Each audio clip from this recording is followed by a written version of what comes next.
हम आपको बिलासपुर के एक ऐसे एनिमल्स लवर फैमिली को दिखाने जा रहे हैं जो न केवल उनसे प्यार करते हैं बल्कि बेजुबान जानवरों के इलाज का बीड़ा भी उठा रखा है।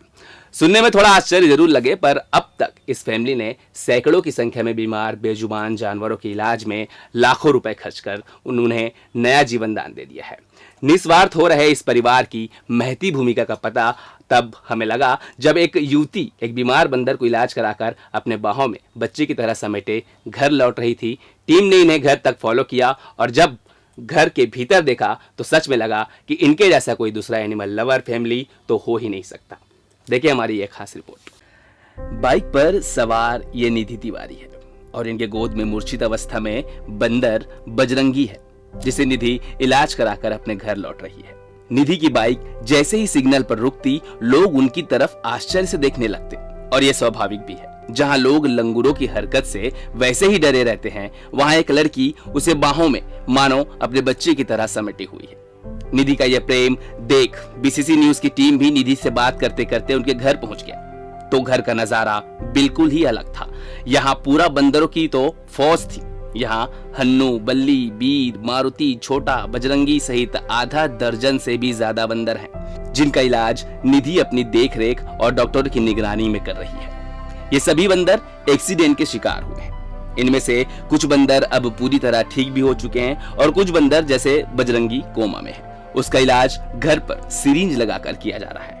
डॉक्टरों ने जवाब दे दिया है उसकी हालत खराब है, लेकिन निधि को उम्मीद है कि दूसरे बंदरों को जैसे उसने ठीक किया है वो उसे भी जल्द स्वस्थ कर देगी। निधि का बेजुबान जानवरों के प्रति प्रेम लगाव की प्रेरणा उनकी माँ कविता तिवारी है। जब वो 8-9 साल की थी तब से अपने गांव में किसी भी पशु पक्षी को जख्मी हालत में या तड़पता देखती थी तो वो उसे लेकर अपने घर जड़ी बूटी से उसका इलाज करती थी और ये सिलसिला शादी के बाद भी चलता रहा। इसके लिए ससुराल वालों का ताना भी उन्हें सहना पड़ा।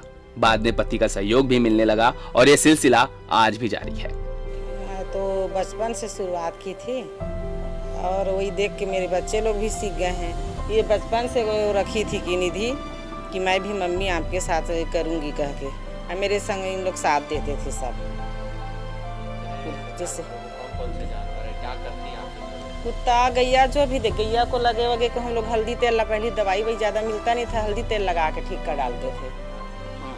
ये रहते थे साथ में। और पूरा घावा जितना गांव के लोग मार नहीं देते हैं गैया भैया को, उसको पकड़ के हम लोग ना पूरा हल्दी तेल और वो कुछ फिनाइल गोली जो आता था उसको करके हम लोग ठीक पूरा कीड़ा लगा हुआ को ठीक करते थे। अरे मेरे को डांट सुनना पड़ता था क्योंकि ना मैं सांप को भी मारने नहीं देती थी, रोने बैठ जाती थी। तो मेरे को डांटते थे कि इन लोग कटवाए कहाँ से आ गई है भाई, कटवा के सबको हम लोग को मरवाएगी ऐसे वैसे। कुत्ता को बंदर को चुपचाप छिपा के कुत्ते लोग को बाहर में खाना देती थी। कोठार नहीं रहता है गांव में, हाँ वहीं जाके तो एकदम सबको पैधार डाली है ऐसे वैसे करके ना मेरे को मैंने बहुत बोलते थे। तब भी मैं छिप छिप के ससुराल वाले लोग। सेवा भाव से जुड़ा ये परिवार 41 साल से हजारों जानवरों को नया जीवन देकर उन्हें जंगलों में वापस छोड़ दिए हैं। आज भी इनके यहाँ 60-70 बेजुबान जानवर हैं जो बीमार अवस्था में हैं। इन्हें सड़कों पर मिले हैं, जिसमें कुत्ता, बिल्ली, गाय, बंदर जैसे एनिमल्स शामिल हैं। निधि के पिता का कहना है कि किसानी से जो पैसा उन्हें मिलता है वो सब इन जानवरों के इलाज और उनके खाने पीने में खर्च कर देते हैं। अब हम लोगों को देख के सब बच्चे लोग हमारे रुझान में आ गए। सेवा भावना हमारा बहुत बढ़िया वो है, सेवा को हम कभी नहीं छोड़ते। कितने जानवर हैं? अभी वही 60-70 जानवर, बंदर, बिल्ली, गैया है, कुत्ता है, अब बाकी जो भी जानवर मिले उसका सेवा कर देते हैं। और इनका खर्च कैसे वहन करते हैं आप इनके साथ? अब खर्च वही खेती का मेरा पैसा आ जाता है कुछ, उसी में सब चलाते हैं। पशुओं के प्रति निधि का इतना लगाव है कि उनकी सेवा करने दर्जनों जॉब तक छोड़ दिए। इतना ही नहीं, निधि ने यह भी ठान लिया अगर उनका जीवन साथी एनिमल्स लवर नहीं मिला तो वो अकेली पूरा जीवन इन पशुओं के देखरेख में लगा देंगी।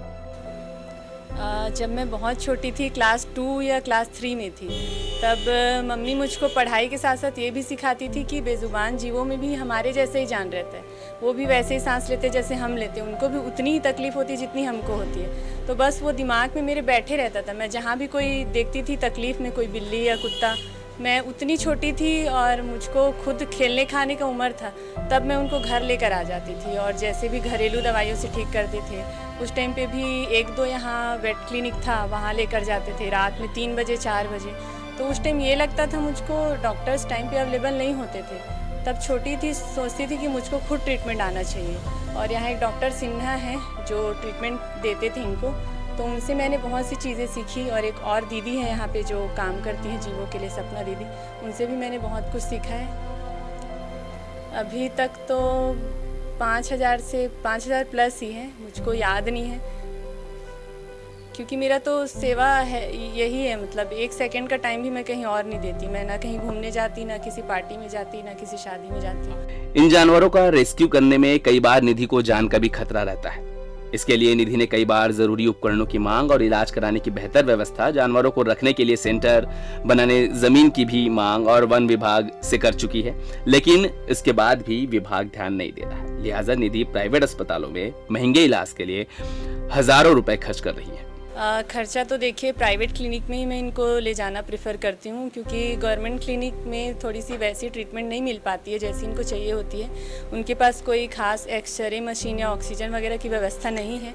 तो यहाँ डॉक्टर पीयूष दुबे सर हैं जो कि एक प्राइवेट क्लिनिक है, वहाँ सारी फैसिलिटीज़ हैं, तो वहाँ लेकर जाती हूँ। और सर्जरी का कॉस्ट वगैरह घर से, जब मेरे कुछ फॉलोअर्स हैं जो मुझे सपोर्ट करते हैं, इंस्टाग्राम पेज है मेरा, उसमें तो उसमें से कुछ लोग सपोर्ट कर देते हैं, तो और बाकी घर वाले पैसे दे देते हैं।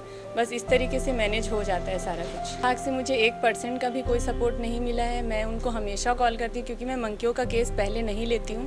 पहले मैं फॉरेस्ट को कॉल करती हूँ ताकि वो आए। मेरे पास कोई इक्विपमेंट नहीं है इन्हें रेस्क्यू करने का। इनको रेस्क्यू करते वक्त मेरी जान भी जा सकती है, इतना बुरा अटैक करते हैं। तो मैं उनको कॉल करती हूँ तो उनके पास कभी गाड़ी नहीं होती है, ना कोई टीम होती है। हमेशा मना कर दिया जाता है कि हम नहीं आ सकते। तब मुझको सिचुएशन देखा नहीं जाता। कोई भी कंडीशन हो मैं उनको रेस्क्यू करने जाती हूँ और रेस्क्यू करके लाती हूँ। तो मैंने ये एक चीज़ मांगी है वन विभाग से कि मुझे एक केज दे दे एटलीस्ट, और वो एक नेट देते जिससे इनको पकड़ा जाता है। बट अभी तक उन्होंने कोई हेल्प नहीं करी। मैंने रेंजर सर से बात की थी, तो मैं रिस्क लेकर इनको रेस्क्यू करती हूँ। एक ऐसा परिवार जो केवल इन बेजुबान जानवरों के लिए जी रहा है और आगे भी इनका ये पशुओं के प्रति प्रेम बना रहेगा। जरूरत है कि वन अमला भी ऐसे लोगों के इन प्रयासों और जरूरतों को समझे, ताकि इस तरह के नेक कामों को और ज्यादा से ज्यादा बेहतर तरीके से किया जा सके। कैमरा पर्सन राकेश साहू के साथ मनीष मनसागर, बीसीसी न्यूज बिलासपुर।